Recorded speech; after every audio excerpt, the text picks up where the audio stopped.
சேர்த்து கீர்த்தனை 102வது பாடல் தீய மனதை மாற்றுவார் தூயாமே என்ற பாடலை நாம் சேர்த்து பாடல். தீய மனதை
செப்பனியா ஆகமம் 3ஆம் அதிகாரம் 14ஆம் வசனம் முதல் 20ஆம் வசனம் வரை.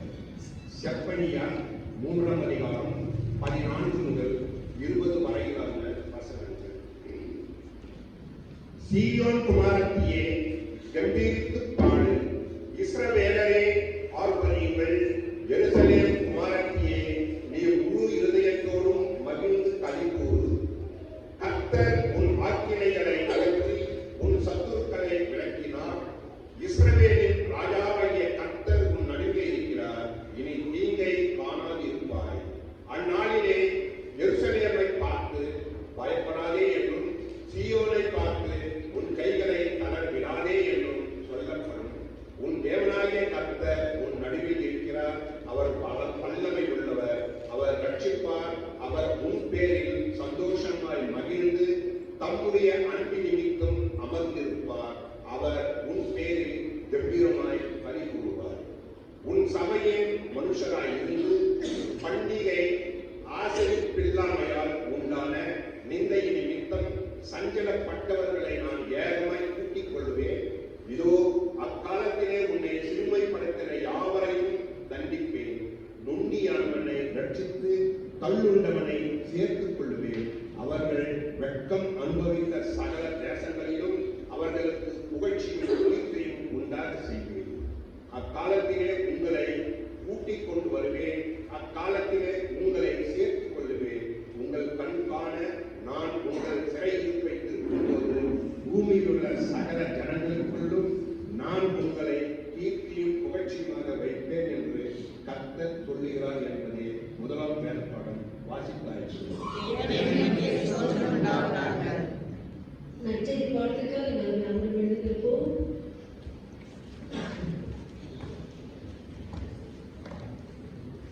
மன்னிக்கும், நற்செய்தி பாடம் அல்ல, சங்கீத பாடத்துக்காக நாம் யாரும் எழுதின வண்ணமாகவே சங்கீதத்துல முதலாவது சங்கீதத்தை நாம் மாறி மாறி வாசிக்க கேட்கிறோம்.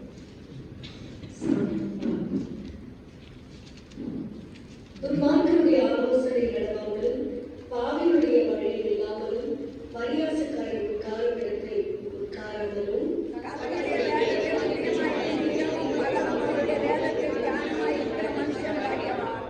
அவன் நீர்கால்களில் ஓரமாய் நடப்பட்டு தன் காலத்தில் தன் கனியை தந்து இலையுதிராய் இருக்கிற மரத்தை போல் இருப்பார்.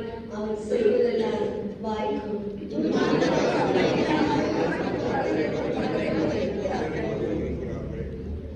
ஆகையால் துன்மார்க்க நியாய தீர்ப்பிலும் பாவிகள் நீதிமான்களின் சபையிலும் நிலைநிற்பதில்லை.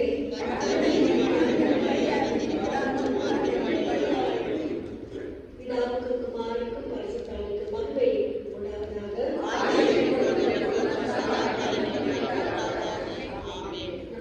வருவோம்.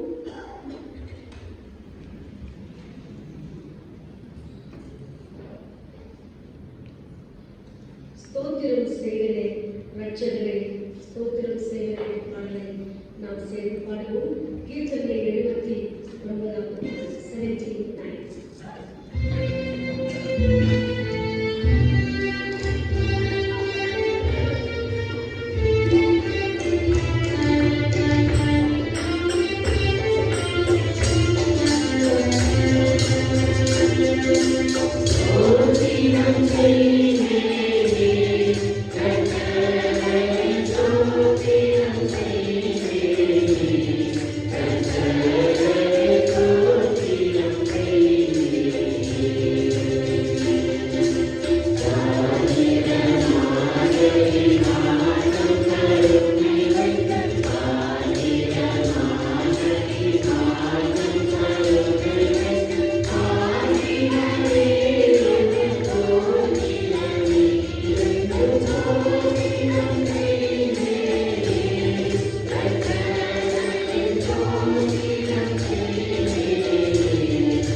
இருபது வாசிக்க ரோமர் 5ஆம் அதிகாரம் வசனங்கள் 1 முதல் 11 வரை.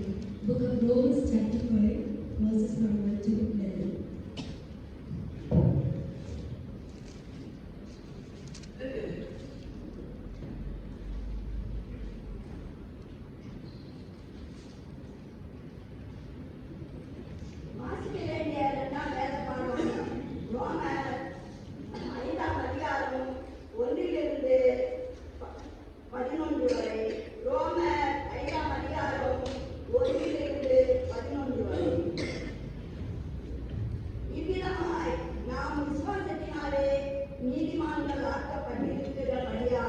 நம்முடைய கர்த்தராகிய இயேசு கிறிஸ்துவின் மூலமாய் தேவனிடத்தில் சமாதானம் பெற்றிருக்கிறோம். அவர் மூலமாய் நாம் இந்த கிருபையில் பிரவேசிக்கும் சுலாக்கியத்தை விசுவாசத்தினாலே பெற்று நிலை கொண்டிருக்கிற தேவனுடைய மகிமையை அடைவோம் என்கிற நம்பிக்கையினாலே மேன்மை பாராட்டுகிறோம். அது மாத்திரமல்ல, உபத்திரவம் பொறுமை பரீட்சை நம்பிக்கையும் உண்டாகிறதென்று நாங்கள் அறிந்து உபத்திரவங்களிலேயும் மேன்மை பாராட்டுகிறோம். மேலும் நமக்கு அருளப்பட்ட பரிசுத்த ஆவியினாலே தேவ அன்பு நம்முடைய இருதயங்களில் ஊற்றப்பட்டிருக்கிறபடியால் அந்த நம்பிக்கை நம்மை வெட்கப்படுத்தாது. அன்றியும் நாம் பலனற்றவர்களாய் இருக்கும் போதே குறித்த காலத்தில் கிறிஸ்து அக்கிரமக்காரருக்காக மரித்தார். நீதிமானுக்காக ஒருவன் மரிக்கிறது அரிது, நல்லவனுக்காக ஒருவன் மரிக்க துணிவான். நாம் பாவிகளாய் இருக்கையில் கிறிஸ்து நமக்காக மரித்ததினாலே தேவன் நம்மேல் வைத்த தமது அன்பை விளங்க பண்ணுகிறார். இப்படி நாம் அவருடைய இரத்தத்தினாலே நீதிமான்கள் ஆக்கப்பட்டிருக்க கோபாக்கினைக்கு நீங்களாக அவராலே நாம் ரட்சிக்கப்படுவது அதிக நிச்சயமாமே. நாம் தேவனுக்கு சத்துருக்களாய் இருக்கையில் அவருடைய குமாரனின் மரணத்தினாலே அவருடனே ஒப்புரவாக்கப்பட்டோமானால் ஒப்புரவாக்கப்பட்ட பின் நாம் அவருடைய ஜீவனாலே ரட்சிக்கப்படுவது அதிக நிச்சயமாமே. அது மாத்திரமல்ல, இப்பொழுது ஒப்புரவாக்குதலை நமக்கு கிடைக்க பண்ணிய நம்முடைய கர்த்தராகிய இயேசு கிறிஸ்துவின் மூலமாய் நாம் தேவனை பற்றி மேன்மை பாராட்டுகிறோம். வாசிக்க வேண்டிய வேலைப்பாடு வாசித்தாச்சு.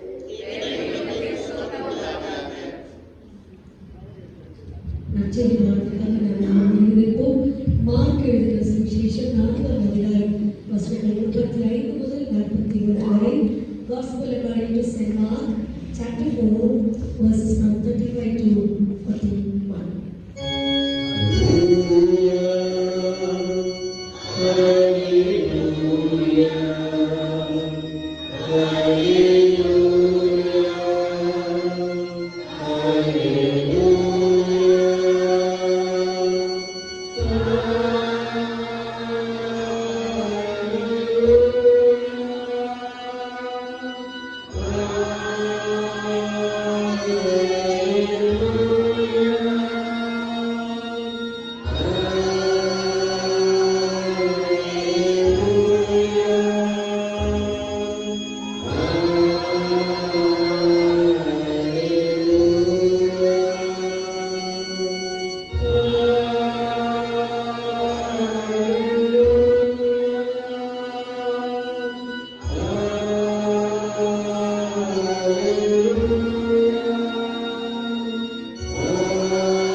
சுவிசேஷம் 4ஆம் அதிகாரம் வசனங்கள் 35 முதல் 41.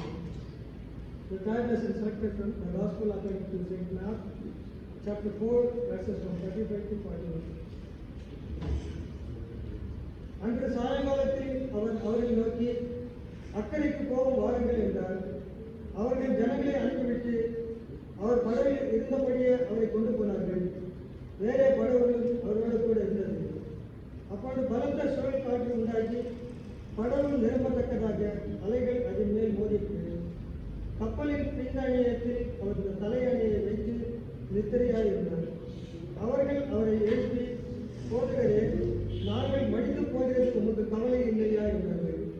அவர் எழுந்து காற்றை அதட்டி கடலை பார்த்து, இறையாதே, அமைதலாயிரு என்றார். அப்பொழுது காற்று நின்று போய் மிகுந்த அமைதல் உண்டாயிற்று. அவர் அவர்களை நோக்கி, ஏன் இப்படி பயப்பட்டீர்கள்? ஏன் உங்களுக்கு விசுவாசம் இல்லாமல் போயிற்று என்றார். அவர்கள் மிகவும் பயந்து, இவர் யாரோ, காற்றும் கடலும் இவருக்கு கீழ்ப்படுகிறதே என்று ஒருவரோடு ஒருவர் சொல்லிக் கொண்டார்கள். பாடம் முடிந்தது. தேவனே உங்களுக்கு மகிமை.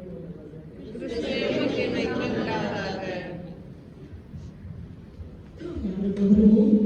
கீர்த்தனை 154வது பாடல், கிருபை புரிந்தனையால் நீ பாடுவே, கிருபை புரிந்தனையால் என்ற பாடலை பாடுவோம். இயேசுவை துதி செய் என்ற பாடலின் ராகங்கள் இந்த பாடலுக்கு கூட.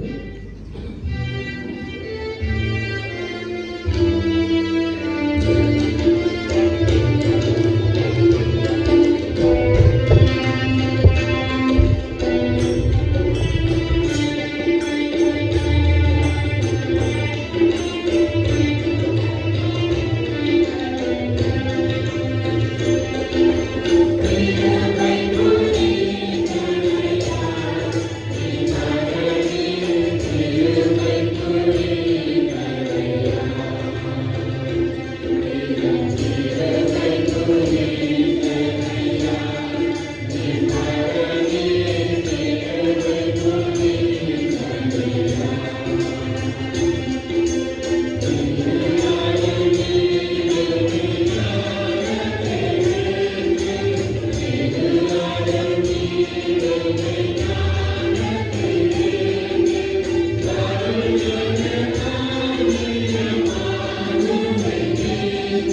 பரிசுத்த ஆவியானவரை உங்கள் துதித்து ஸ்தோத்திரத்தை மகிமைப்படுத்துகின்றோம்.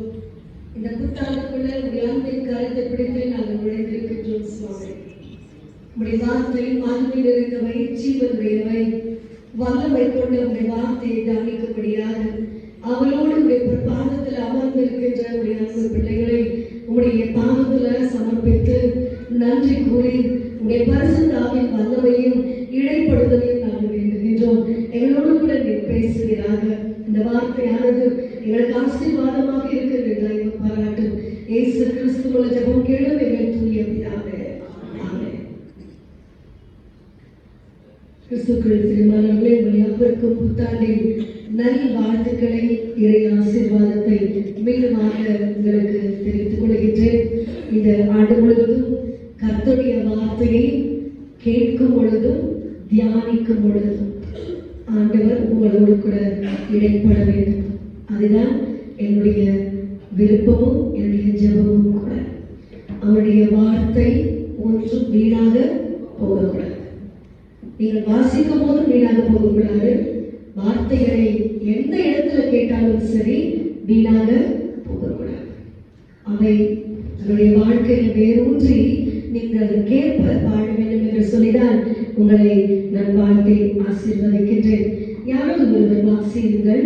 செப்பனியா 3ஆம் அதிகாரம் வசனம் 17. உன் தேவனாகிய கர்த்தர் உன் நடுவில் இருக்கிறார். அவர் வல்லமையுடையவர், அவர் ரட்சிப்பார். உன் பேரில் சந்தோஷமாய் மகிழ்ந்து தம்முடைய அன்பின் நிமித்தம் அமர்ந்திருப்பார். அவர் உன் பேரில் கம்பீரமாய் களிக்கூறுவார். உன் தேவனாகிய கர்த்தர் உன் நடுவில் இருக்கிறார். யார் சொல்வது? செப்பனியா தீர்க்கதரிசி. பாபிலோன் தேசத்துல சிறை இருப்புல அடிமைத்தன வீட்டுல இருக்கின்ற இஸ்ரவேல் ஜனத்தை பார்த்து கர்த்தருடைய வார்த்தை இரக்கம் கொண்டு அவர் வார்த்தை அனுப்புகின்றார். உன் தேவனாகிய கர்த்தர் யெகோவா என்பவர் வனாந்தரத்திலே 40 ஆண்டுகள் உங்களை வழிநடத்தினவர், உங்களை தோளின் மீது சுமந்தவர், வானத்திலிருந்து மன்னாவை பொழிந்தவர், செங்கடலை 2ஆக பிளக்க செய்தவர் உங்கள் நடுவில் இருக்கிறார். அப்படி என்றால் என்ன சொல்ல வராரு? நான் உங்களை மறக்கவில்லை. I am not forgotten you. உங்களை நான் மறக்கவில்லை. நான் உங்கள் கூட தான் இருக்கிறேன். ஒரு நபர் ஃபாரின் தேசத்துல ஒரு ஆலயம் 6 மணிக்கு வரும்போது எல்லாமே டை கட்டிட்டு தான் வருவாங்க. ஒருத்தருமே சூட் போட்டுட்டு டை கட்டாம வர மாட்டாங்க. ஒரு புதுதாக வர ஒரு நபர் என்ன செஞ்சிருக்காரு, அந்த ஆலயத்துக்குள்ள கொஞ்ச நாட்களாக வந்து கொண்டு இருந்த ஒரு நபர், அவருக்கு இந்த வழக்கமெல்லாம் தெரியாது. ஒரு நாள் டை கட்டாம கோயிலுக்குள்ள வந்துட்டாரு. கோயிலுக்குள்ள வர டைம்ல அந்த செக்யூரிட்டி வாட்ச்மேன் பார்த்து சொல்றாரு, இப்போ தடுக்கிறாரு, நீங்க உள்ள இருக்கக்கூடாது, ஏன்னா நீங்க டை கட்டாம. அவர் சொல்றாரு, இல்ல பரவாயில்ல, கொஞ்ச நேரம் ஜெபம் பண்ணிட்டு வெளியே நான் போயிடுறேன். இல்ல இல்ல, நீங்க டை கட்டாம வந்துட்டீங்க, இந்த சபையின் பிராக்டிஸ் வழக்கம் பாரம்பரியம் இப்படிதான் இருக்கிறது, நீங்க உங்களை நான் அலோவ் பண்ணா நாளைக்கு நான் 10 பேருக்கு பதில் சொல்லணும். அவரை வெளியே அனுப்பிடுறாரு வாட்ச்மேன். வெளியே இப்படி அனுப்பும் பொழுது அந்த வாசல் அருகே ஒரு சில புற்கள் வளர்ந்துருந்தது. புல்லு, அந்த புல்லுகள் காய்ந்து இல்லை, அது கொஞ்சம் தண்ணியும் சேரும் சகதியுமாய் இருந்தது. அவர் வேகமாக இவர் எடுத்துக்கொண்டு வெளியே அனுப்பிவிட்ட நேரத்துல அவர் அந்த சேற்றுல தடுக்கி விழுகிறார். சேரும் சகதியுமா இருக்கிற நேரத்துல கடவுளை பார்த்து கேட்கிறாரு, சாமி நீ எங்க இருக்க? நான் இந்த நிலைமையில இப்ப நிற்கிறேனே, ஒரு டை இல்லைன்னு சொல்லி இந்த ஆலயத்திற்குள்ள என்ன அனுமதிக்காம வெளியே அனுப்பிட்டாங்களே. கடவுள் சொன்னாரா, இந்த கோயில் கட்டி 15 வருஷம் ஆகுது. எப்பத்துல இருந்து இந்த கோயிலை கட்டி ஆரம்பிச்சாங்களோ அந்த 15 வருஷமா நான் கூட இந்த கோயிலுக்குள்ள போகணும்னு முயற்சி செய்யறேன், என்னால முடியல. 15 வருஷமா நான் இந்த கோயிலுக்கு வெளியே தப்பா நிக்கிறேன், நான் இருக்கிற இடத்துல தான் நீயும் வந்து இருக்க. என் நிலைமை தான் ஆபத்துக்கு கீழே விழுந்தாரு. அப்படி என்ன அர்த்தம்? கடவுளுக்கு அந்த இடத்துல, அந்த ஆலயத்துல இடம் இல்லை. அப்ப மனுஷனுக்கு எப்படி ஆலயத்துல இடத்தை கொடுப்பார்கள்? சாதாரண ஒரு உலக பிரகாரமான ஒரு வஸ்திரத்துக்காக ஆராதிக்க வந்த ஒரு நபர் வெளியே அகற்றப்பட்டிருக்கிற சூழல்ல கர்த்தருடைய வார்த்தை அவர் சொன்னாரா, 15 வருஷமா இந்த கோயிலுக்கு வெளியே தான் நானும் என்னாலே முடியல. ஏன் அனுமதிக்கல? ஆராதனை பிரியமாக இல்லை, வாழ்க்கை முறைகள் பிரியமாக இல்லை. நானும் உன் கூட தான் இந்த இடத்துல இருக்கேன் அப்படின்னு சொன்னா, நீ கவலைப்படாத. உலகத்தை உண்டாக்கினவருக்கே இந்த நிலை, உன்னுடைய நிலை ஒன்றும் இல்லை. இங்கு கர்த்தருடைய வார்த்தை இஸ்ரவேல் ஜனத்துக்கு கூறப்படுகிறது. இஸ்ரவேலின் தேவனாகிய கர்த்தர் உன் நடுவுல இருக்கிறார், நீ கவலைப்படாத. Do not be afraid. நான் உங்கள் மத்தியில இருக்கிறேன். தொடர்ந்து அவர் சொல்லிவிட்டே போகிறார். கர்த்தருடைய தீர்க்கதரிசன வார்த்தை நிமித்தமாக அவர் வல்லமை உள்ளவர். இதுதான் ஏசாயா கிறிஸ்துமஸ் அன்னைக்கு நம்ம வாசி கேட்டோம். அவர் அதிசயமானவர், ஆலோசனை கர்த்தர், வல்லமையுள்ள. எத்தனை முறை ரிப்பீட் ஆகுது பாருங்க கர்த்தருடைய வார்த்தை. ஏன்? அவருடைய வார்த்தை ஒரு நாளும் பொய்யாகாது. அவர் சொன்னால் சொன்னார். எங்கேயுமே திருமறையில அவர் வல்லமை அற்ற தேவன் என்று ஒரு இடத்திலும் கிடையாது. அனைத்து தீர்க்க தரிசனங்களும் அவர் வல்லமை உள்ளவர் என்பதுதான் கூறப்படுகிறது. வல்லமை உள்ளவராக இருப்பதால் தான் அவர் கூறுகின்றார், அவர் ரட்சிப்பார். இந்த ஆண்டு முழுவதும் வல்லமை உள்ள தேவனை பற்றி பிடித்துக் கொள்ளுங்கள், அவர் உங்களை ரட்சிப்பார். காரணம், அவர்கள் எங்குமில்ல, உங்க கூட தான் இருக்கிறார். இஸ்ரவேல் மக்களுடைய நம்பிக்கை இதுதான். இஸ்ரவேலின் தேவனாகிய கர்த்தர் எங்கள் நடுவில் பெரியவராய் இருக்கிறார். பெரியவராய் இருக்கின்ற இஸ்ரவேலின் தேவனாகிய கர்த்தர் பெரிய காரியங்களை நமக்கு செய்ய அவர் வல்லவர். தொடர்ந்து இந்த வசனத்தை பார்த்தீங்கன்னு சொன்னா, அவர் உன் பேரில் சந்தோஷமாய் மகிழ்ந்து தம்முடைய அன்பின் நிமித்தம் அமர்ந்திருப்பார். அந்த ஆலயத்தை குறித்து கடவுளுக்கு சந்தோஷம் இல்லை, மகிழ்ச்சி இல்லை. 15 வருஷமா வெளியேதான் நிற்கிறாங்க. ஆகையால் அவரால் நிம்மதியா அமர்ந்திருக்க முடியல. இங்க கர்த்தருடைய வார்த்தை இஸ்ரவேல் ஜனத்துக்கு சொல்லப்படுகிறது. அவர் உன் பேரில் மகிழ்ந்து சந்தோஷமாய் களி கூர்ந்து அமர்ந்திருப்பார். அப்படின்னா என்ன? பீஸ்ஃபுல்லா இருப்பார். இன்னைக்கு நம்முடைய வாழ்க்கை நிலை கடவுளை பீஸ்ஃபுல்லா வச்சிருக்கா? மற்றவங்களை சொல்றோம் இல்ல, சமாதானமே இல்லாம பண்ணிட்டாங்க, சந்தோஷம் இல்ல, மகிழ்ச்சி இல்ல, உறவு இல்ல. ஏன்னா நாம பீஸ்ஃபுல்லா இல்ல. நாம மகிழ்ச்சி இல்லாத நிலைய மற்றவர்களை குற்றம் சாட்டி நாம் ஒருவேளை கூறலாம். ஆனால் கர்த்தருடைய வார்த்தை சொல்லுகிறது, நான் மகிழ்ச்சியா இருப்பேன், ஆகையால் நிம்மதியா அமர்ந்திருப்பேன். காரணம், உன் பேரில் நான் மகிழ்ச்சி கொள்ளுவேன். காரணம், இனி உன் கண்ணீரை என் காதுல கேட்க மாட்டேன். உன் நிந்தை, உன் துக்கம் இனி என் காதில் விடாது. காரணம், உன்னை நான் ரட்சிக்க போகிறேன். தொடர்ந்து சொல்லுகிறது பாருங்க, அவர் உன் பேரில் கம்பீரமாய் களி கூறுவார். The God will rejoice. நம்முடைய வாழ்க்கை நிமித்தமாக அவர் களி கூற போகிறார். உங்களுடைய தீர்மானமும் இதுதான் இருக்கணும். இந்த நாட்கள், இவ்வளவு நாட்கள் நான் நல்லா இருக்கணும், நான் சந்தோஷமா இருக்கணும், என் குடும்பம் நல்லா இருக்கணும், ஆக ஆண்டவரே நான் ஆசீர்வதி என்பதை காட்டிலும் ஆண்டவரே நீர் எனக்கு கொடுத்தது போதும் என்று சொல்லி என் வாழ்க்கை நிமித்தமாக நீர் அமர்ந்திருக்கணும். என் வாழ்க்கை நிமித்தமாக நீர் கம்பீரமாய் களி கூறணும். ஆகிய என் வாழ்க்கை இந்த ஆண்டு முழுவதும் பெரியமாக உமக்கு நான் வைத்துக் கொள்வேன் என்பதுதான் உங்களுடைய என்னுடைய தீர்மானமாக இருக்கும். இதுதான் நம்ம ஆண்டவருக்கு செய்கின்ற கைமாறு. வேற எதையும் ஆண்டவர் நம்மிடத்துல எதிர்பார்ப்பது கிடையாது. சங்கீதக்காரன் 91 சங்கீதம் 1 கூறப்படுகிறது, உன்னதமானவருடைய மறைவில் இருக்கிறவர் சர்வ வல்லவருடைய நிழலில். ஒரு ஆராய்ச்சியாளர் ஆல்ப் மலை சிகரத்துக்கு போறாரு. மலை என்றால் மிகவும் உச்சகட்டமாக மிக உயர்ந்த இடத்துல இருக்கும். கஷ்டப்பட்டு எப்படியோ ஏறி போறார். அந்த உச்சகட்டத்துக்கு போகும் பொழுது அந்த உயரத்தில் இருந்து ஆராய்ச்சி பார்க்கிறார். அவனுடைய கரங்களில் லென்ஸ் இருக்கிறது. அந்த லென்ஸ் வைத்து ஒவ்வொன்றும் இயற்கையை ரசித்துக் கொண்டிருந்தார். அப்பொழுது அவருடைய கண்களில் ஒரு ஈ படுகிறது. சாதாரண ஒரு ஸ்வீட் பொருளுக்கு தான் அங்கே எத்தனை ஈ நிற்குது இல்லையா? ஒரே ஒரு ஈ வித்தியாசமா கண்டாராம். என்ன இது? ஈ என்று சொன்னால் ஒரு சிறிய சைஸ்ல இருக்கும்.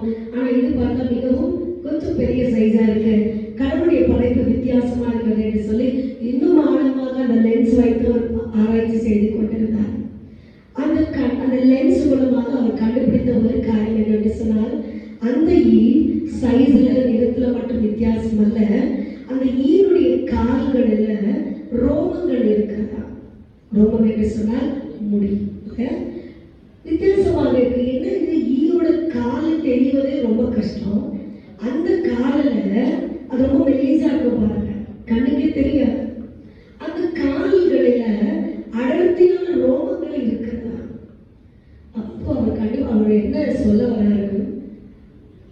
மலைப்பகுதியில எப்பொழுதுமே குளிர் பிரதேசம் இல்லையா, ரொம்ப சில்லஸ், காற்று, குளிர் தாங்க முடியாது. இந்த மலை பிரதேசத்துல வாழ்கின்ற இந்த வித்தியாசமான ஈக்கு கூட குளிரை தாங்கக்கூடிய அளவுக்கு கால்களில் ரோமத்தை படைத்திருக்கிற கடவுள். அவருடைய படைப்பு எவ்வளவு வித்தியாசமா இருக்கு. ஒரு குளிர் என்று சொன்னாலே 2 கம்பளி போட்டு நம்ம தூக்குறோம். ஆனால் அந்த ஈனுடைய கால்களில் இருக்கிற ரோமங்கள் அந்த கால்களுக்கு குளிரை கொடுக்காமல் அது தாங்குகிறதா, சூடாக வைத்துக் கொள்கிறது. சூடாக வைத்துக் கொள்வது நிமித்தமாக தான் அது பறந்து செல்ல வாய்ப்பு. ஒரு சாதாரண ஈக்க பார்த்து பார்த்து படைக்கிற கடவுள் அவருடைய சாயலின் ரூபத்தை நிமித்தமாக நம்மை படைத்த அந்த கடவுள் நம்ம எப்படி இந்த ஆண்டு முழுவதும் கண்ணினிமை போல பார்த்துக் கொள்ள மாட்டாரா? நிச்சயம். ஆங்கிலத்தோட வார்த்தை சொல்லுகிறது, கர்த்தர் உன் நடுவுல நம்ம கூட தான் இருக்க, எங்கேயும் போல. ஒரு டை கட்டிலிருந்து வெளியே அனுப்பி சேற்றில் விழுந்த நபரோடு கூட பேசின கர்த்தர் நான் கூட தான் இருக்கிறேன், இந்த நிந்தையிலும் நான் கூட தான் இருக்கிறேன், வேற எங்கேயும் போகல என்று ஆறுதலோடு பேசின கர்த்தர் இந்த ஆண்டு முழுவதும் ஒவ்வொரு நாளும் நிமிடமும் எல்லா சூழல்களிலும் கர்த்தருடைய வார்த்தை நமக்கு எச்சரிக்கிறது. Do not be afraid. நீங்கள் பயப்படாதீர்கள், நான் உங்கள் கூட தான் இருக்கிறேன். I am with you. மோசேக்கு கூட கடவுள் இப்படிதான் ஆற்றி தேற்றி பலப்படுத்தினார். நீ பயப்படாத, நீ பேச வேண்டியத வார்த்தைகளை உன் வாயில் நான் போடுவேன், நீ செய்ய வேண்டியதை நான் உனக்கு கற்றுக் கொடுப்பேன், ஆகியால் நீ பயப்படாதே என்று சொல்லி அவனுடைய வார்த்தை எச்சரிக்கின்றது. தொடர்ந்து நீங்கள் வாசித்துக் கொண்டே போவீர்கள் என்று சொன்னால், இன்று நாம் வாசிக்கின்ற மாறி மாறி வாசிக்கப்பட்ட சங்கீதம் 1ஆம் அதிகாரத்தில் துன்மார்க்கருடைய ஆலோசனையில பாவனுடைய வழியில நில்லாம், பரியாசக்காரன் உட்காரும் இடத்துல உட்காரும். கர்த்தருடைய வேதத்தில் தியானமாயிருக்கிற மனுஷன் எப்பொழுதும் இரவும் பகலும் தியானமாயிருக்கிற மனுஷன் அவனுக்கு என்னென்ன ஆசீர்வாதம் கிடைக்கும் என்பதை அந்த 2ஆம் வசனத்திலிருந்து கூறப்படுகிறது. துன்மார்க்கருடைய ஆலோசனை நம் வாழ்க்கைக்கு ஒருபோதும் பிரயோஜனமாக சொல்லுவாங்க பெரியவங்க, 10 பைசாக்கு கூட பிரயோஜனம் இல்லை. துன்மார்க்கருடன் நோக்காராத, தேவையற்ற பிள்ளைகளோட நீ சேராத, தேவையற்ற நட்புறவு உனக்கு வேண்டாம், தேவையற்ற உறவு வேண்டாம், நல்ல வழியில் நீ நடு என்று சொல்லி இந்த ஆலோசனைகள் பெரியவர்கள் கொடுக்கிறாங்க. இதை தாவீது பல வருஷத்துக்கு முன்பதாக கொடுத்துட்டான். துன்மார்க்கருடைய ஆலோசனை நீ பாவிகளுடைய உட்கார்கின்ற இடத்துல கூட உட்காரக்கூடாது என்று சொல்லினார். அப்படி என்று சொன்னால் நம் நடத்தையை எவ்வளவு ஜாக்கிரதை காத்துக்கொள்ள வேண்டும். ஆண்டு முழுவதும் காத்துக்கொள்ளுங்கள். நம்முடைய சிந்தை, செயல், நடத்தை இவை 3ம் கர்த்தருக்கு பிரியமாய் நாம் காத்துக்கொண்டு நடக்க வேண்டும். காரணம், கர்த்தருடைய வார்த்தை நமக்கு கூறுகின்றது, அவர் உன் நடுவில் இருக்கிறார். உங்கள் நடுவில் அந்த கர்த்தர் வாசம் செய்யும்போது அவருடைய மனம் வேதனைப்படும். துன்மார்க்கருடைய வழியிலோ பாவியுடைய ஆலோசனையை நாம் பின்பற்றலாம். இங்கு செப்பனில் மூலமாக கூறப்பட்ட வார்த்தை கூறுகிறது, நம்மால் அவர் பிரியப்பட்டு சமாதானமாய் அமர்ந்திருப்பார். சில வேளை கர்த்தருடைய வார்த்தை பாருங்க ரொம்ப கோபமா இருக்கும். அவர் சிங்கத்தை போல கர்ஜிக்கிறார், தன்னுடைய சிங்காசனத்தை விட்டு எழுந்தருளினார். இருக்குதா இல்லைங்களா? ஆனா நீங்க அமர்ந்திருப்பார் இருக்கு அப்படின்னு சொன்னார். நம்முடைய வாழ்க்கையில ஆண்டவருக்கு கோபத்தை உண்டாக்க கூடாது. ஆண்டவருக்கு விருப்பமில்லாத செயல்கள், ஆண்டவருக்கு துக்கத்தை அவருடைய உள்ளத்துல கொண்டு வரக்கூடாது. நம்முடைய வாழ்க்கை, நம்முடைய சொல், செயல், நடத்தை அவருக்கு பிரியமாக இருக்கும். ஒன்று முக்கியமான காரியத்தை உங்களுக்கு சொல்ல விரும்புகிறேன். இந்த ரிலேஷன்ஷிப், உறவு, அதை நன்றாய் காத்துக்கொள்ளுங்கள். நான் நல்லா இருக்கிறேன், தினமும் ஜெபம் பண்றேன், தினமும் வேதத்தை வாசிக்கிறேன், ஞாயிற்றுக்கிழமான கோயிலுக்கு வந்துடுறேன், இது போதுமா உறவு? நம்முடைய வாழ்க்கை செழுமைக்கு இந்த உறவு போதாது. கர்த்தருடைய வார்த்தை மிகவும் தெளிவாக கூறுகின்றது. கடவுளுக்கும் நமக்கும் உள்ள உறவு மட்டுமல்ல, நமக்கும் மற்றவர்களுக்கும் உள்ள உறவு. மூன்றாவது, நம்மை நாமே ஆராய்ந்து அறிந்து கொண்டு சரிப்படுத்துகின்ற உறவு. லுக் அப், ஆண்டவரை நோக்கி பாருங்க, அந்த உறவை காத்துக்கொள்ளுங்க. லுக் அவுட், மற்றவர்களையும் நோக்கி பாருங்க. இதுதான் இயேசு கிறிஸ்து சொன்னார், தன்னை போல நீ பிறனையும் உன்னை நீ நேசிப்பது போல உன் அயலாரையும் நீ நேசி. மூன்றாவது, லுக் வித்தின் யுவர்செல்ஃப், உன்னையே நீ ஆராய்ந்து ஆண்டவருடைய பாதத்துல உன் வாழ்க்கையை அர்ப்பணி. ஆபிரகாம் விசுவாசத்தின் தந்தை என்று கூறுகின்றது. ஆதியாகமம் 12:1-2 கூறப்படுகிறது. கர்த்தருடைய வார்த்தை ஆபிரகாமுக்கு உண்டாகி, நான் உன்னை பெரிய ஜாதியாக்கி உன் சந்ததியை மணலை போல நான் பெருக செய்வேன், நீ ஆசீர்வதிக்கப்படுவாய், நீ ஆசீர்வாதமாய். சிம்பிளா முடிச்சாங்க. வாழ்க்கையின் துவக்கமும் வாழ்க்கையுடைய முடிவும் அவர்களுடைய வாழ்க்கை. I will bless you, you will be blessed and you will be a blessing. இதுதான் பெரிய ஆசீர்வாதம் நம்ம வாழ்க்கையில. வேற ஒன்றும் வேண்டாம். நான் கடவுளால் ஆசீர்வதிக்கப்பட்டவன், நான் வேறவர்களுக்கு ஆசீர்வாதமாக இருக்கிறவன். இது புத்தாண்டில் நீங்கள் விரும்புங்க, ஆண்டவர் உங்களுடைய விருப்பத்தை நிறைவேற்றுவார். இது எல்லாம் அடங்கி இருக்கு.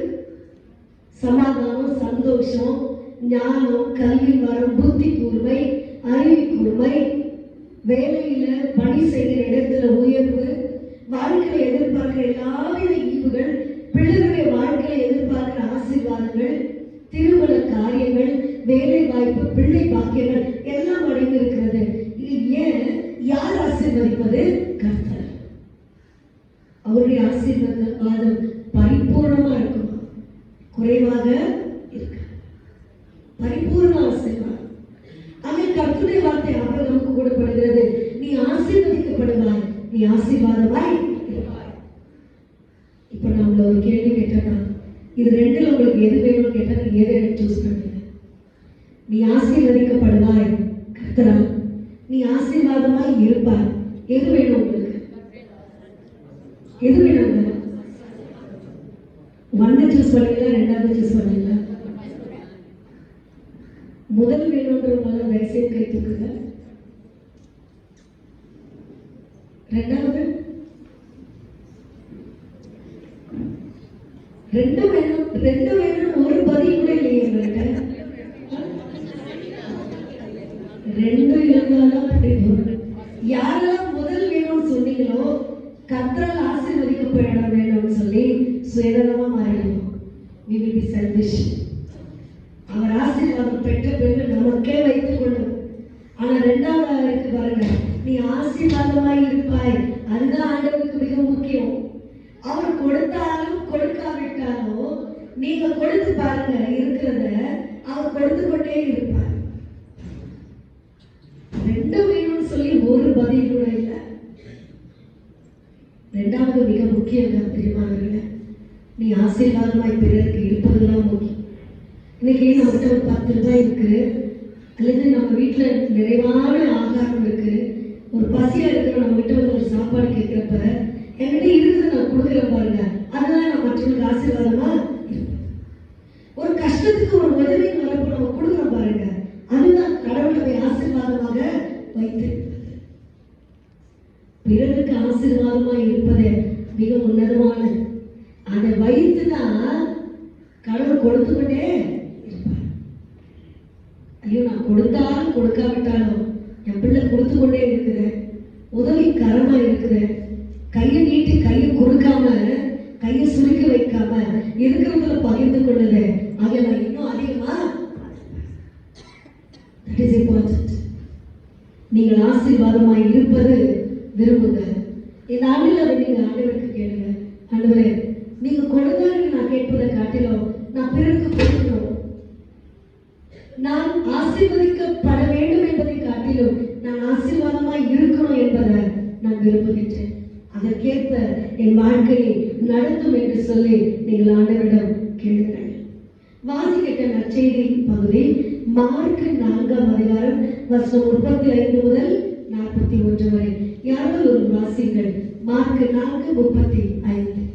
அன்று சாயங்காலத்தில் அவர்களை நோக்கி, அக்கறைக்கு போவோம் வாருங்கள் என்றார். இயேசு கிறிஸ்து சீடர்களுக்கு பார்த்து சொல்றாரு, அக்கறைக்கு போவோம் வாருங்கள். அக்கறைக்கு நான் போறேன், நீங்க பின்னாடி வாங்கன்னு சொல்லல, நான் என்று சொல்ல போவோம் போறேன். அதுக்கு ரொம்ப வித்தியாசம். இப்ப சொன்னீங்க பாருங்க, ஆசீர்வதிக்கப்படணும் அதுதான் வேணும் இல்ல, அந்த VWE I என்பதை காட்டிலும் we let us go என்று சொல்லுகிறார். across the other side. இந்த அந்த கடல் இருக்கிறது சமுத்திரம், இந்த பக்கத்துல இருந்து அந்த பக்கமா போலாம் வாருங்கள். யார் அழைப்பது? Jesus Christ. பழியாண்டு முடிஞ்சிச்சு, புத்தாண்டுக்குள்ள போலாம் வாங்க அப்படின்னு சொன்னா நான் உங்க கூட இருக்கிறேன், நீ கவலைப்படாத, வாங்க போலாம். இது ஆண்டவருடைய வார்த்தை. எல்லாரையும் கூட்டி சேர்ப்பது, யாரையும் விட்டு வைக்கின்ற ஆண்டவர் அல்ல, தனியாக பிரித்து வைக்கின்ற ஆண்டவர் அல்ல. ஒன்றாக போலாம் வாருங்கள். இன்று ஆண்டவருடைய கருத்தை பிடித்துதான் புத்தாண்டுக்குள்ள நம்ம நுழையணும்.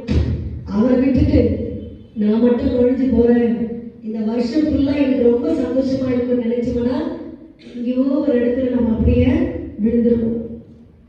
ஆண்டவர் இல்லாத ஒரு பயணம் வெறுமை பயணம் தான். இங்க பாருங்க, இயேசு கிறிஸ்து கூறுவதற்கு முன்பதாக சீடர்கள் எத்தனை முறை வலையை போட்டாங்க, மீன் கிடைச்சதா? ஆனால் அவரை சந்தித்த பிறகு, அவர் வார்த்தை கூறின பிறகு வலை கிழிகின்ற அளவுக்கு மீன் பிடித்தார்கள்.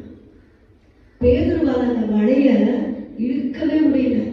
அவர் போய் பக்கத்துல இருக்கிற ஃபிஷர்மேன்கெல்லாம் போய் சொல்றாரு, எங்க போட் காலியா இருந்தது, எங்க படகு காலியா இருந்தது, வலையில ஒன்றும் இல்லை, ஆனால் இப்பொழுது எங்களால் இழுக்க முடியல, கொஞ்சம் வந்து உதவி செய்யுங்க. அவ்வளவு மீன்கள் நிறைந்திருக்கிறது. ஏன்? என்ன ரகசியம்? என்ன ரகசியம்? அங்க யார் இருந்தது? இயேசு. உங்கள் வாழ்க்கை பயணத்துல இயேசு இருந்தார் என்று சொன்னால் உங்கள் வாழ்க்கையும் அப்படிதான் பிரியமானவர்களே. பூரண ஆசீர்வாதம், பூரண மனநிறைவு, பூரண சமாதானம். நீங்கள் மற்றவர்களுக்கு ஆசீர்வாதமாக இருப்பீங்க. அந்த ஆண்டவருடைய நீதியின் வலது கரத்தை பிடித்து நீங்கள் நடவுங்கள். அவர் தான் சொல்றாரு, வாங்க பிளாட் மெமோரியல் திருச்சபை அங்கத்தினர்களே, புத்தாண்டுக்குள்ள from 2023 to 2024 let us journey together. நாம் ஒன்றாக பயணம் செய்யும்.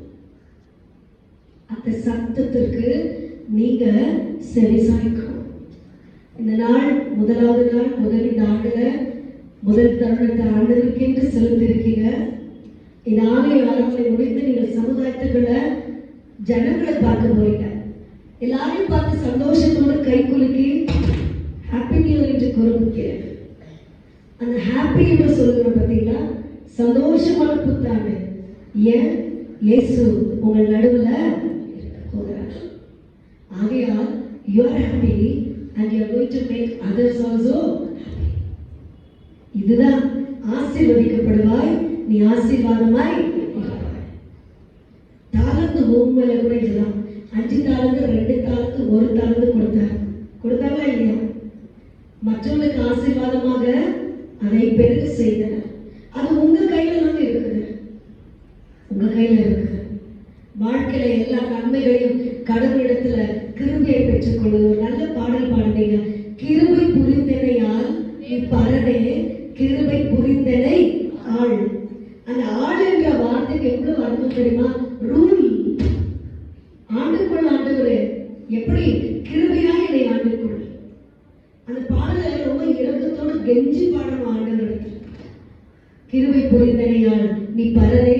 அந்த பரதே என்கிற வார்த்தைக்கு எவ்வளவு ஆண்டவர் ப்ளீஸ் பண்ணணுமோ, எவ்வளவு மனசை அதை உருக வச்சு கறக்கணுமோ அந்த அளவுக்கு இருக்கு அந்த அர்த்தம். பரதே, என் தயாபரனே, எவ்வளவு வார்த்தைகள். சர்வேஸ்வரனே என்று சொல்வார்கள். பிதாவே, யெகோவா தேவனே என்றெல்லாம் கூப்பிடுறீங்க. அந்த பரதே, பரத்தில் வாசம் செய்கிறவரே, கிருபையாய் என்னை ஆண்டுகொள். என் வாழ்க்கையை யூ ஹாவ் டு ரூல். நீங்க என் வாழ்க்கையை ஆண்டால், என் வாழ்க்கையை நீங்கள் ஆண்டு கொண்டால் என் வாழ்க்கை செழிப்பாகும். நீர் இல்லாத வாழ்க்கை ஒருபோதும் செழிப்பான வாழ்க்கையே அல்ல. பாலைவனமாய் இருந்த வாழ்க்கையை சோலைவனமா மாற்றுகின்ற வல்லமை ஆண்டவரிடத்தில் இருக்கிறது. அவர் கூறுகின்றார், உன் நடுவில் நான் இருக்க போகிறேன், ஆகையால் நீ கலங்காத. ஒரு பறவைக்கு இருக்கின்ற சிறகுகள், சிறகு இல்லைன்னா பறவை பறக்கவே முடியாது. ஆண்டவருடைய படைப்பு எவ்வளவு அழகானது, எவ்வளவு உன்னதமானது, ரகசியங்கள் அதுல எவ்வளவு இருக்கு பாருங்க. இந்த கோழி கூட பாருங்க, கோழியோட ரெக்கையை எடுத்தீங்கன்னா ஒண்ணு, இல்ல காகமோ இல்ல புறாவின் ரெக்கை ரொம்ப ஹெவியா இருக்கா, ரொம்ப ஹெவியா இருக்க பாருமா. The lightest object in the world எதுன்னு சொன்னா ஒரு பறவை சிறகு தான். ஈஸியா அந்த ரெக்கையில இருக்கிற இதெல்லாம் பிச்சு போட்டுருக்கோம் இல்லையா? அந்த காலத்துல பாத்தீங்கன்னா இந்த இயர்பட்ஸ்க்காக பறவை சிறகு தான் யூஸ் பண்ணுவோம். Very lightest object.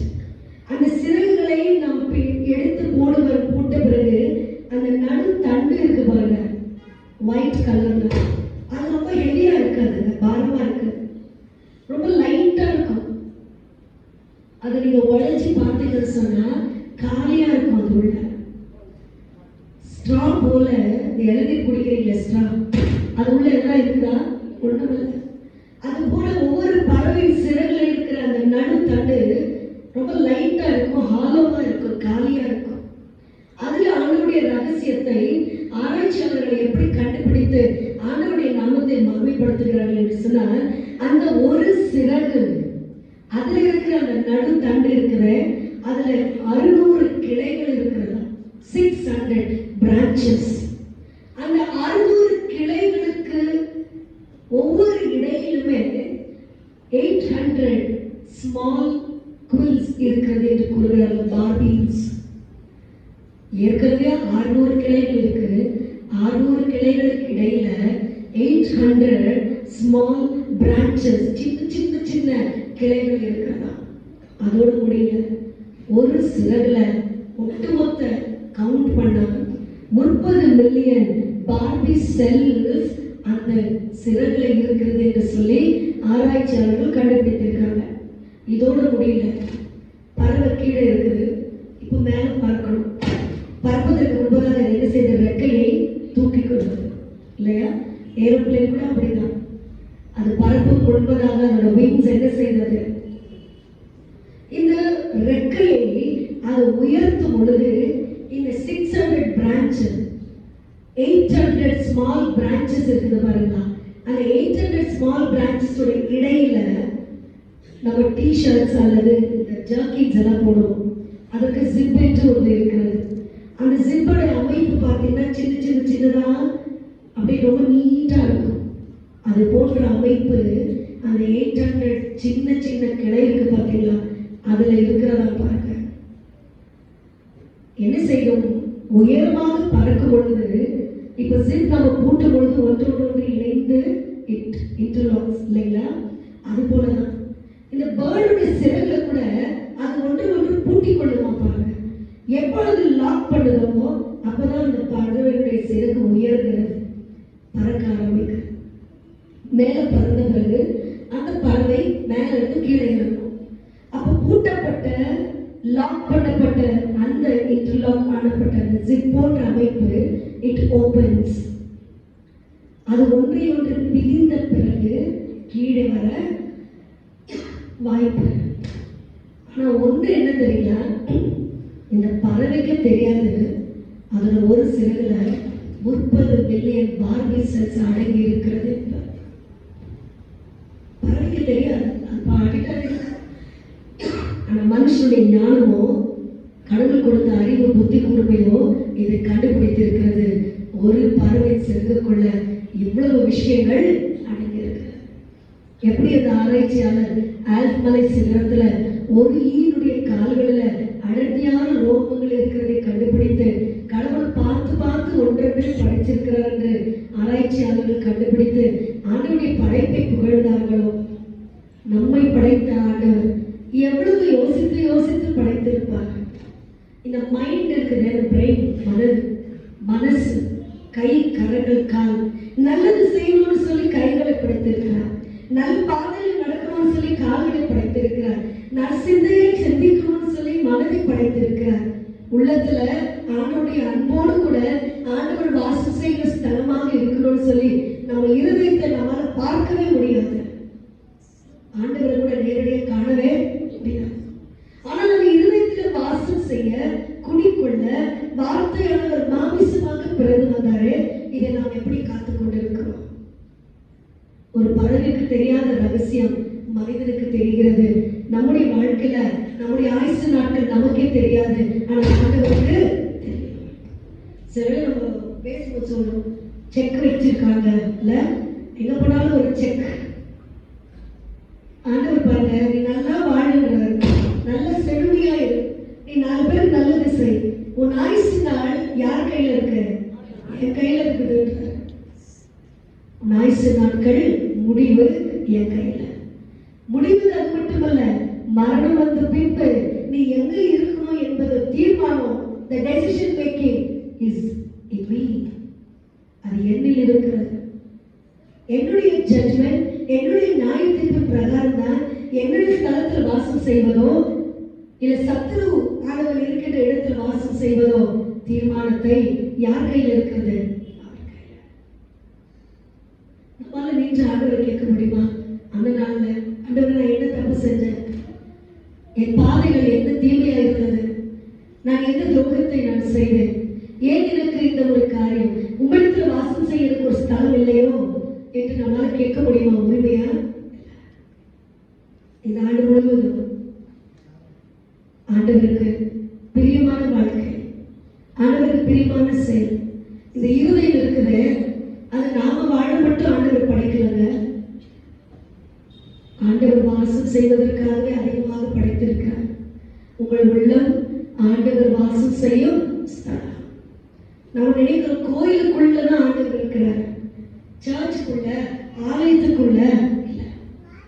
ஆலயத்துக்கு வெளியே இருக்கிறப்ப அவர் எங்க இருக்கிறாரு? நம்ம கூட தானே. நாமே அவர் வாசம் செய்யும் ஆலயம். You are the temple of God. அந்த தேவனுடைய ஆலயத்தை பரிசுத்தமாய் நீங்கள் காத்துக்கொள்ளுங்கள் பிரியமானவர்களே. நம்பிக்கை ரொம்ப ரொம்ப முக்கியம். விசுவாசம் இல்லாத ஒரு கிறிஸ்தவ வாழ்க்கையும் வெற்றி நிறைந்த விசுவாச வாழ்க்கையே இல்லை. ஆபிரகாம் கடவுள் அழைத்த போது அவருடைய வயசு எவ்வளவு? வயசு 75. God decides the future for Abraham. இன்னைக்கு மனுஷனுடைய வாழ்க்கையில தோல்விகள் ஏற்படுகிறது. ஏன்? நாம டிசைட் பண்றோம். எனக்கு தெரியும், இது நான் போனா எனக்கு நன்மை. God decides the future for Israelites. யாரை கொண்டு? ஆபிரகாமை கொண்டு. ஆபிரகாம் பார்க்க பிளைண்டா அப்படியே விட்டு எல்லாத்தையும் வந்தாரு. நீ சொந்த ஊர், ஜெபம், எல்லாத்தையும் விட்டுட்டு நீ ஊர் தேசத்தை விட்டு நீ வெளியே வா. நான் உன் பேரை பெருமைப்படுத்துவேன், உன்னை பெரிய ஜாதியாக்குவேன், நீ ஆசீர்வதிக்கப்படுவாய், நீ ஆசீர்வாதமாய் இருப்பாய். அந்த வார்த்தைக்கு கீழ்பட்டு வந்தாரு. ஆண்டவருடைய ப்ராமிஸ் அப்படியே நிறைவேறிச்சு. அவர் ஆசீர்வதிக்கப்பட்டார், அநேகருக்கும் ஆசீர்வாதமாக இருந்தார். இதுதான் இன்று ஆண்டவருடைய சத்தமும் உங்களுக்கு. அந்த மனசு உள்ள இருக்குது. ஆண்டவர் சொல்றாரு, அதை எனக்கு கொடுத்துருங்க. I will rule your mind, your heart, your voice, your hands and your feet. கால், கை, மனது, சிந்தை எல்லாவற்றையும் நான் ஆளுகை செய்கிறேன். என் கடத்துல நீ ஒப்புவை. I will decide your future because God is the decision maker. தீர்மானத்தை எடுப்பவர் அவர். நீங்க எது செஞ்சாலும் ஆண்டவருக்கு தெரிவிக்காம எதுவுமே செய்யாதீங்க. சிம்பிளா சொல்லணும்னா ஆண்டவருக்கு தெரிவிங்க. ஆண்டவரிடத்துல முதலாவது ஒப்புவீங்க. மனுஷனிடத்துல நான் சொல்லுவதை காட்டிலும் கர்த்தர் பேரில் பற்றுதலாய் இருப்பதே நலம் என்று கூறுகின்றது.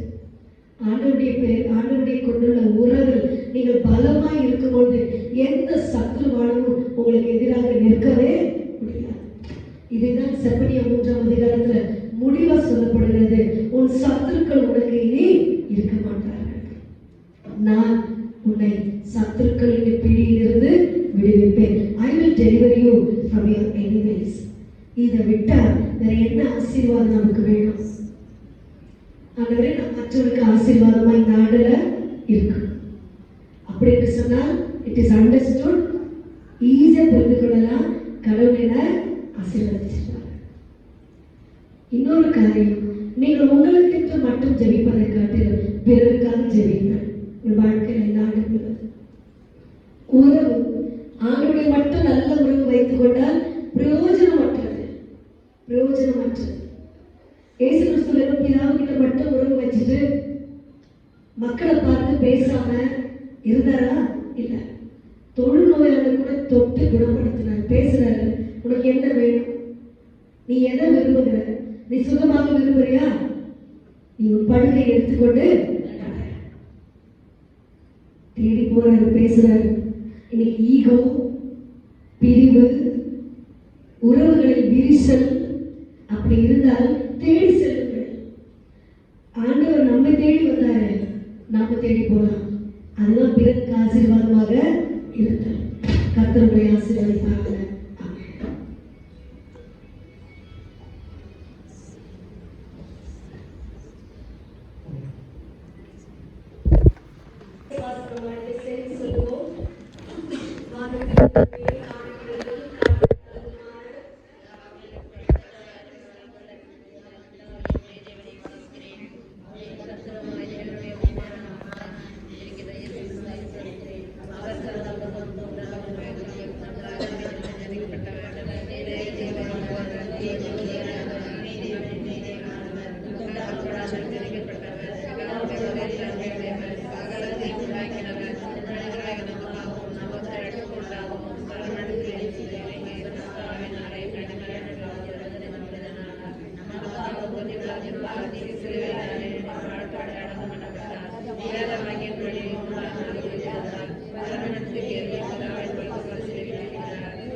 முதல் நாள் காலை ஆராதனையிலே பொருட்படிக்கையாக அனுசரிக்க ஆயுதத்தொழில் திருமண வழிபாட்டை கலந்து கொண்டிருக்கிறவர்கள் யாவருக்கும் சபையின் தலைமையாக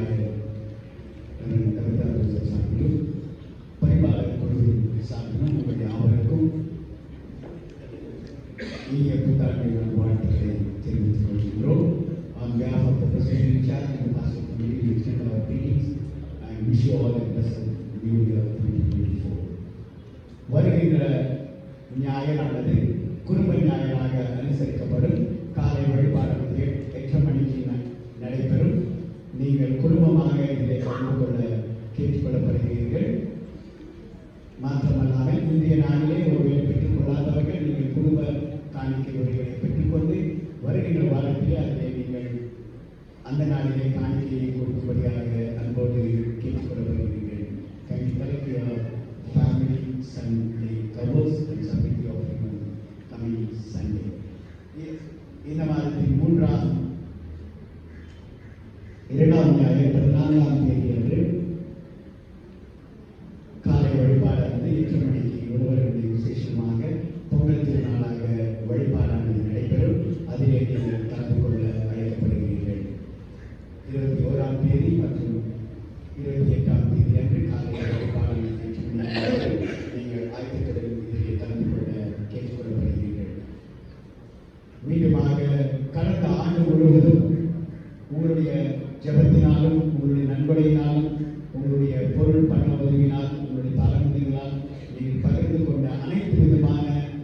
உதவிகளுக்காக ஆயர் சார்பிலும் பரிபாலர் குழு சார்பிலும் உங்களுக்கு நன்றியை தெரிவித்துக் கொள்வதோடு இந்த ஆண்டும் நீங்கள் தொடர்ந்து சபையின் உரைப்பாடுகளுக்காக, சபையின் நிகழ்வுகளுக்காக, சபையின் வளர்ச்சிக்காக ஜெபிக்கவும் உங்களுடைய நேரத்தையும் தாக்குதையும் உங்களுடைய காணிக்கைகளும் வேற்று நேரத்திலே கொடுப்பீர்களானால் ஏதுவாக இருக்கிறது.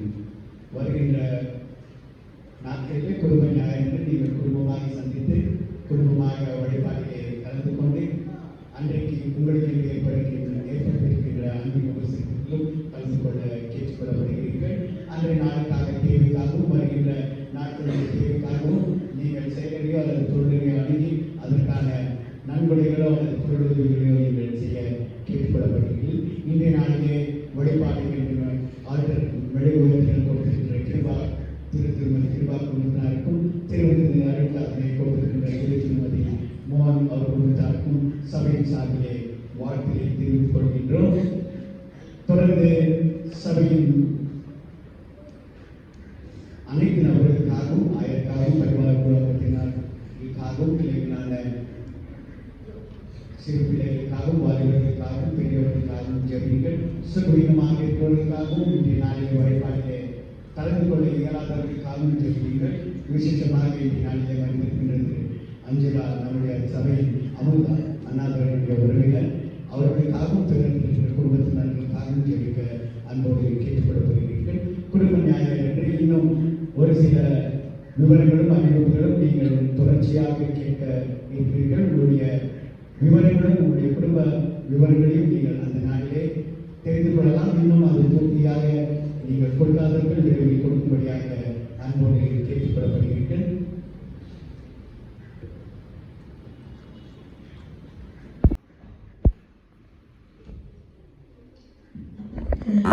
பகுதிக்காக நாம் யாரும் வேண்டும் வைப்போம். பக்கம் 27. இதோ சகோதர சகோதரிகளோடு வாசம் பண்ணுகிறது எவ்வளவு நன்மையும் எவ்வளவு இன்பமானது. ஒரே அப்பத்தில் நம்மெல்லாம் கொடுக்கிறபடியால் அநேகரான நாம் ஒரே அப்பம் ஒரே சரீரமாய் இருக்கின்றோம்.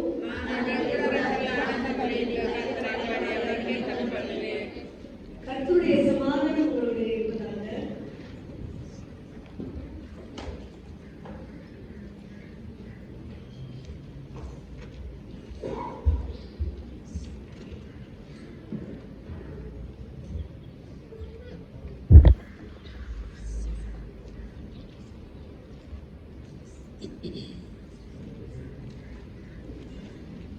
நாம் யாவரும் சேர்ந்து கீர்த்தனை 105 பாடல் தேனிலி மயிலும் இயேசுவே நாமம் திவ்ய மதுரமாக என்ற பாடலை சேர்ந்து பாடுவோம்.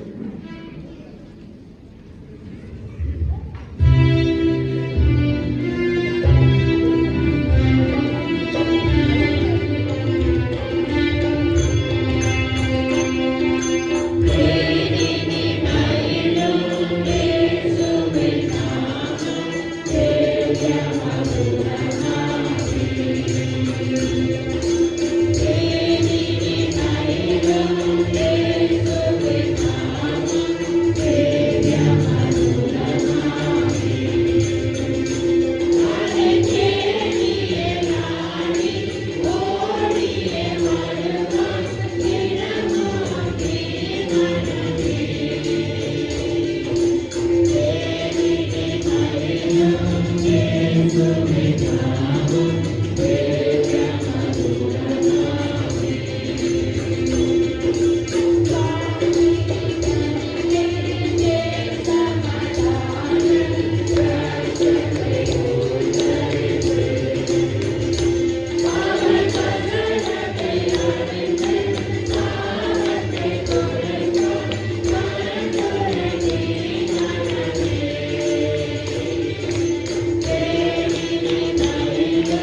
ஜெயப்பிரியா குடும்பத்து பிள்ளைகளுக்கு திருச்சபையின் சார்பில் நன்றியை தெரிவித்துக் கொள்கின்றோம். நாம் யாவரும் தொடர்ந்து அப்பமிற்கு அவருக்கு செல்வோம்.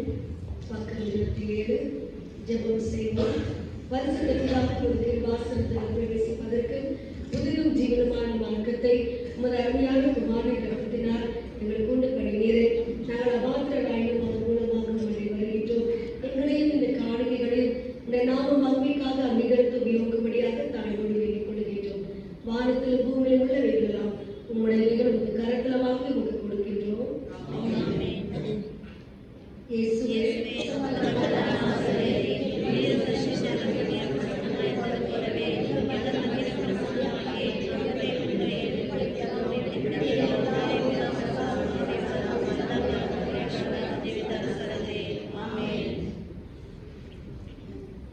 ஆண்டவர்களோடு இருப்பாராக. உங்கள் இதயத்தை உயர்த்துங்கள். நம்முடைய ஆண்டவராகிய கடவுளுக்கு தோத்திரம் செலுத்துங்கள். ஆண்டவரே, பரிசுத்த பிதாவே, சர்வவல்ல தேவனே, கடவுளே, நாங்கள் எக்காலத்திலும் எவ்விடத்திலும் தோத்திரம் செலுத்துகிறது தகுதி நீதி எங்கள் விசேஷித்த கடவுளாயிருக்கிறது. உமது குமாரனும் எங்கள் ஆண்டவருமாக இயேசு கிறிஸ்து மூலமாக நீர் வானங்களையும் பூமியையும் அவர்களில் உள்ள எல்லாவற்றையும் சிருஷ்டித்தே மனிதனும் இந்த சாயலாக உண்டாக்கினேன். உன் பாவத்தில் விழுந்த போது புது சிருஷ்டி முதற்பலனாக நீர் அவனை மீட்டுக் கொண்டேன்.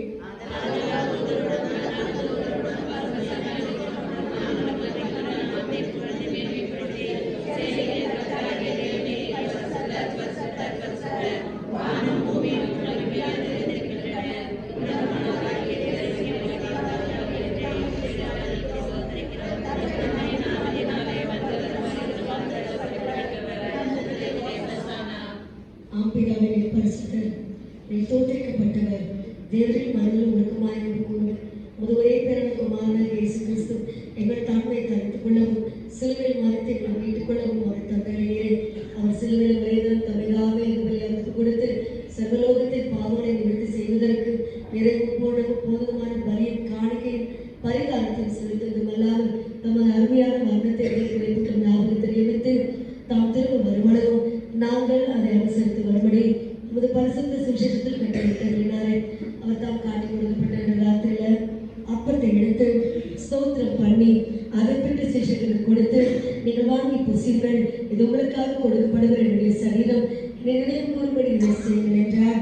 அப்படி பூஜை பண்ணின பின்பு அவர் பாத்திரத்தை எடுத்து ஸ்தோத்திரம் பண்ணி அவர்களுக்கு கொடுத்து, நீங்கள் எல்லாரும் இதை பாடுபடுங்கள், இது பாவங்களை கொண்டு ஆகும்படி உங்களுக்காக அநேகருக்காக சிந்தப்படுகிற புது உடன்படிக்கைக்குரிய ரத்தம், இதை பாடுபடும் பொழுதெல்லாம் நினைவு கூறும்படி இதை செய்யுங்கள் என்று திருவிழம் பற்றினார்.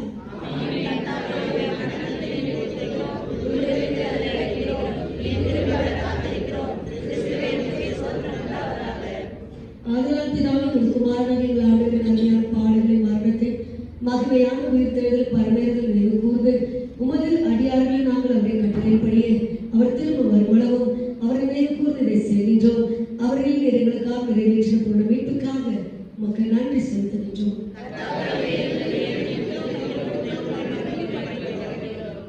இருக்குமுள்ள பிதாவை நாங்கள் பிடிக்கிற போக்கு சொல்லி சரித்தின் ஐக்கியமாய் நாங்கள் ஆசீர்வதிக்கிற பாத்தில் கிறிஸ்துடைய ரத்தத்தின் ஐக்கியமாய் இருக்கும்படி எங்களையும் நீரை தந்த எங்கள் அப்பத்தையும் திராட்சை ரசத்தையும் உடைய பரிசுத்த ஆவியால் பரிசுத்தப்படுத்த வேண்டும் என்று மிகுந்த தாழ்வோடு பிரார்த்திக்கிறோம். நாங்கள் எல்லாரும் கிறிஸ்துவில் கூட்டியிருக்கப்பட்டவர்களாகி விசுவாசத்தில் ஒருமைப்படவும் தலையாகி அவருக்குள் எல்லாவற்றிலையும் வளர்த்து செய்யும் அவரோடு பரிசுத்த ஆவியோடும் ஐக்கியமாய் இருக்கிற சர்வவல்ல பிதாவாகிய உமக்கு அவர் மூலமாய் சகல கனமும் மகிமையும் என்றென்றைக்கு உண்டாவதாக.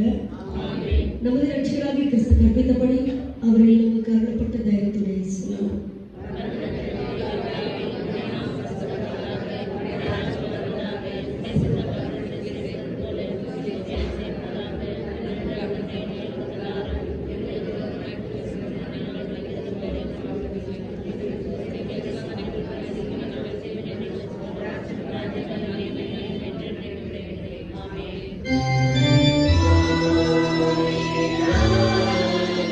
Amen.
பித்ராக்கும் கிறிஸ்துவுடைய சரீரத்தில் ஐக்கியமாக இருக்கிறதல்லவா?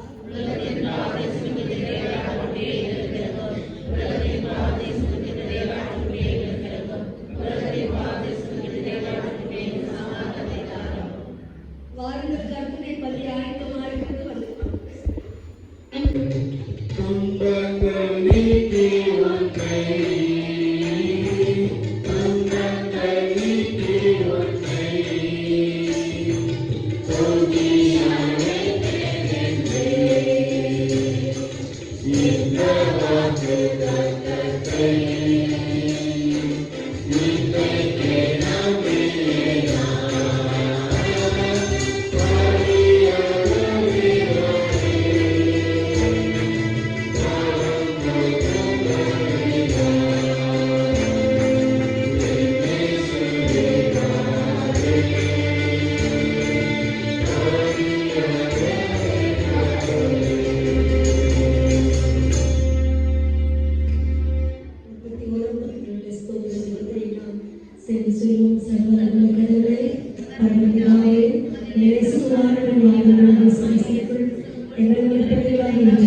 you.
என்னுடைய வாழ்க்கையை நீ கண்ணோக்கி பார்த்து உடைய கிருபையின் கண்கள் எப்போது எங்களுடைய நோக்கமாயிருப்பதாக நீர் எங்கள் எதிர்காலத்தை ஆசீர்வதிக்கிற ஆண்டவர், தீர்மானிக்கிற ஆண்டவருமாக இருக்கிறேன்.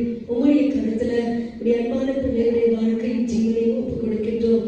உடைய கிருபையின் பிரசனம் இந்த ஆண்டு முழுவதும் எங்கள் வாழ்க்கையை தொடர்ந்து இருக்கட்டும் சுவாமி. நன்மையினால் இரட்டிப்பாளத்தினால் உடைய வாழ்க்கையை நிரப்பி உடைய கருத்தினால் ஆசீர்வதிக்கப்படவும் ஆண்டுகளை இவர்கள் மற்றவர்களுக்கு ஆசீர்வாதமாக இருக்கும் நீ தயவு பாராட்டு. இயேசு கிறிஸ்துவின் ஜெபம் கேளும் எங்கள் தூய பிதாவே. இரண்டாம் காணிக்கை இப்பொழுது சொல்லியிருக்கப்படும். இரண்டாம் காணிக்கை பாடல் பாடப்படும் பொழுது நேற்றைய தினத்துல வாக்குறுத்த வசனத்தை பெறாதவர்கள் இந்த நாளில் பெற்றுக் கொள்ளலாம். யாராவது வீட்டுல வர இயலாதவர்கள் சுதந்திரமாய் இருப்பார்கள் என்று சொன்னால் அவர்களுக்காக நீங்கள் பெற்றுச் செல்லலாம்.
பரிசுத்த பிதாவே, உம்மை ஸ்தோத்திரத்தை மகிமைப்படுத்துகின்றோம். இந்த புத்தாண்டில் எங்கள் மத்தியில் நீர் இருக்கின்றீர். இஸ்ரவேலின் தேவனாகிய கர்த்தர் எங்கள் நடுவில் பெரியவராக இருக்கிறேன்.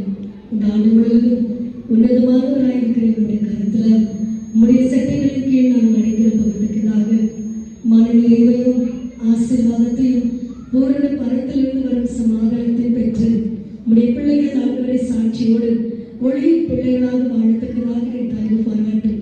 ஆண்டவரே, இந்த ஆராதனையில உடைய தெய்வீக பிரசனத்துக்காக நாங்கள் நன்றி செலுத்துகின்றோம். உமக்கு தேவையில்லாத காரியங்கள் இருக்குமானால் நீர் எங்களை தயவாக மன்னித்து ஆண்டவர் நீர் அகமகிழத்தக்கதாக எங்களுடைய வாழ்க்கையும் சோதனையும் நடத்தையும் பிரியமுள்ளதாக நாங்கள் இந்த ஆண்டு முழுவதும் காத்துக்கொள்ள உங்களுடைய கிருபையின் தயவை எங்களுக்கு தாரும். ஆண்டவரே, என்னுடைய இருதயமானது நீர் வாசம் செய்ய ஆலயம் என்று சொல்லி உணர்ந்து ஒவ்வொரு நாளும் நிமிடமும் நாங்கள் அதை பரிசுத்தமாய் காத்துக்கொள்ள தயவு பாராட்டுகிறார்கள்.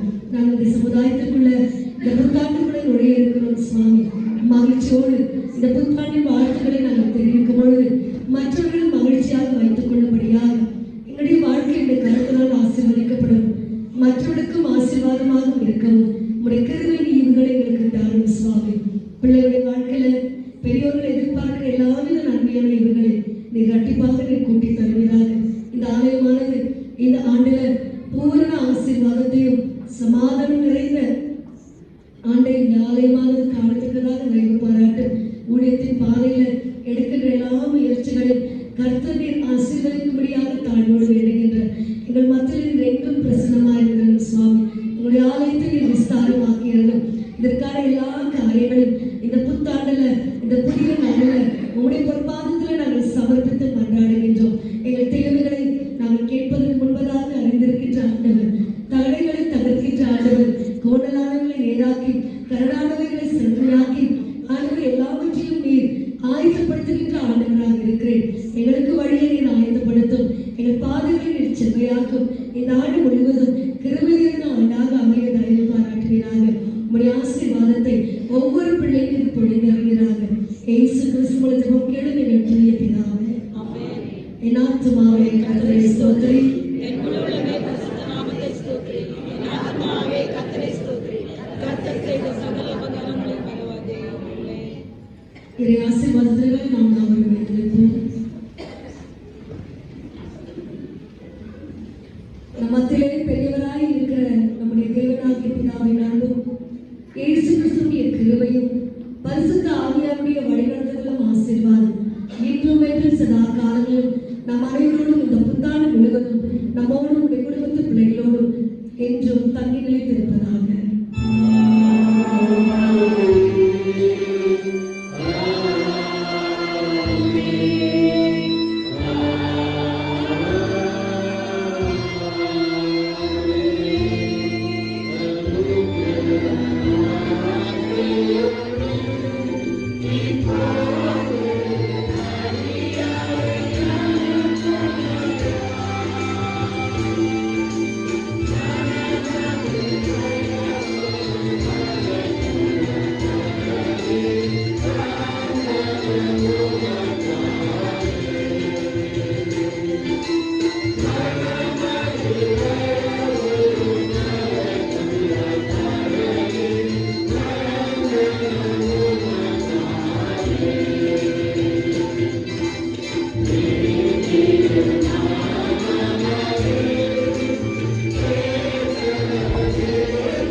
ஆண்டவர் நம்முடைய சித்தத்துக்கு ஒப்புக் கொடுக்க தயவு பாராட்டுகிறார்.